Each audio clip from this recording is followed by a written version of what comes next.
Hey there.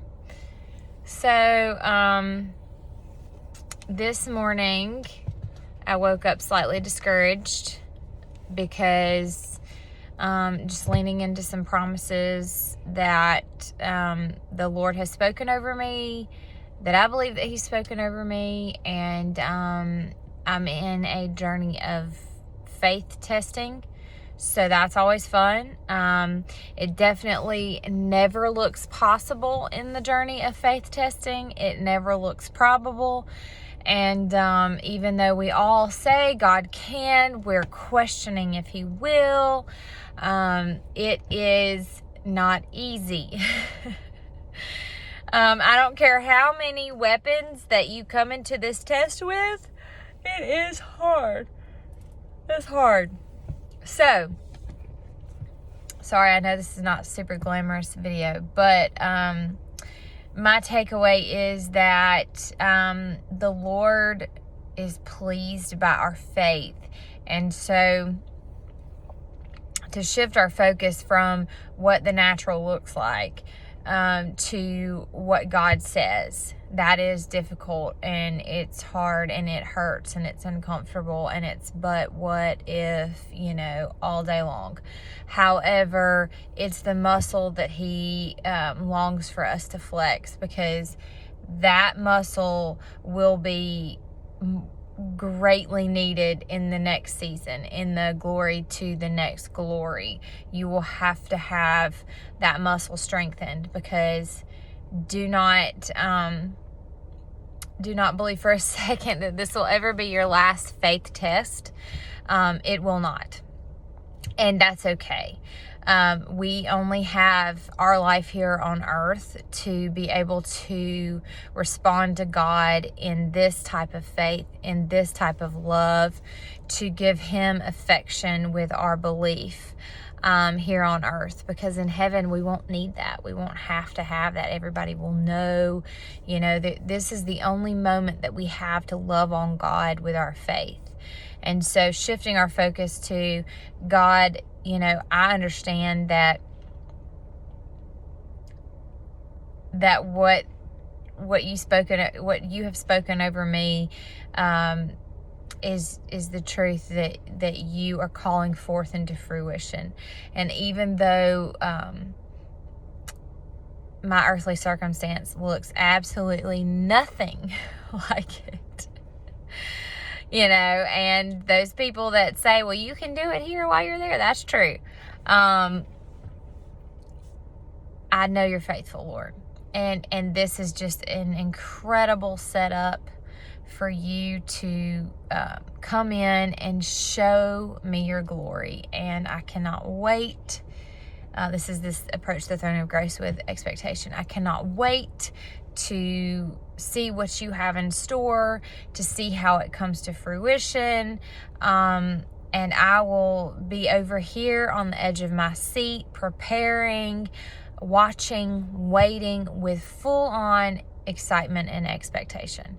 Now, does that mean that you can't have hard days? No. I mean, of course, have your hard days. Pour your heart out, but recognize, this is something I had to recognize. Pouring your heart out 50 times to 5 different people is no longer venting. It's complaining. So be careful of that. And also end on faith. No matter what happens with your feelings, understand that your feelings will lie to you almost every single time. They are a byproduct of something. All of those feelings that may point complete opposite to what you feel is a confirmed word from the Lord that is checked off with, it doesn't contradict the Bible. It doesn't contradict the character of God. You have good counsel over that confirmation. There's repetition, all of that. Take those things and use them to strengthen your faith, strengthen yourself in the Lord like David did. That's what I'm having to do in the midst of all of this, and being grateful where you're at. That's the hardest. But I think it's a game of perspectives, because I can be so grateful when I'm over here watching a video of a third world country. I'm not saying you've got to go depress yourself. That's not what I'm saying. I'm saying that it's an issue of perspective. I can be grateful for something because in all circumstances, Paul learned to be content, and so therefore we can too. And it doesn't matter, where you are. There's always somebody better than you, better off than you, or worse than you. And I'm not saying you have to look to the people that are worse, but I think it's important to understand perspective, and to know that the heavenly rewards are far greater than any earthly rewards that you can have here or enjoy here. That doesn't mean that God doesn't want to bless you here on earth. However, the heavenly rewards are so much greater, and that's what we should be working towards. But even greater than that is His presence. And I feel like if our eyes are kept on Him, on His ways, on His character, then we don't have to fear. We don't have to be anxious. We don't have to try to manipulate life into what we feel like will manifest something that He's spoken to us. We can just sit back and rest in His presence and enjoy Him while you soar above the clouds, above the storm, like an eagle, and He renews your strength. And then you finally end up in the promised land through the gate of gratitude, And sometimes it's not the time or the season. And we can ask the Lord, like, you may be ready, but it's not time yet. So in that, it's like, okay, God, what do you want us to do with our time now? What am I supposed to be doing now so that I can co-labor with you in the purposes for my life and for your kingdom? Because that's what it's about. That's what this whole life is about. It's about our relationship with God. It's about being fishers of men. It's about bringing heaven to earth. It's about, reflecting Jesus Christ to all that we come in contact with. And it's hard, and life is busy. Oh man, it's so busy.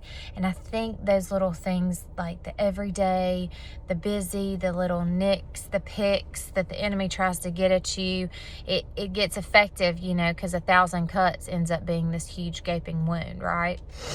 We have to be aware of that. We have to be aware that,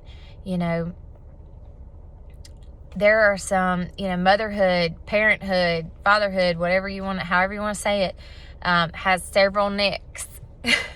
It can nick you all the time.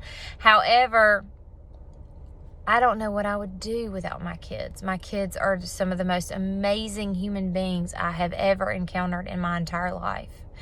And I'm so grateful for them. And I love them so much. And the enemy might bring some things to the table, but I'm bringing more. I've got way more backing me in heaven and here on earth than he has backing him.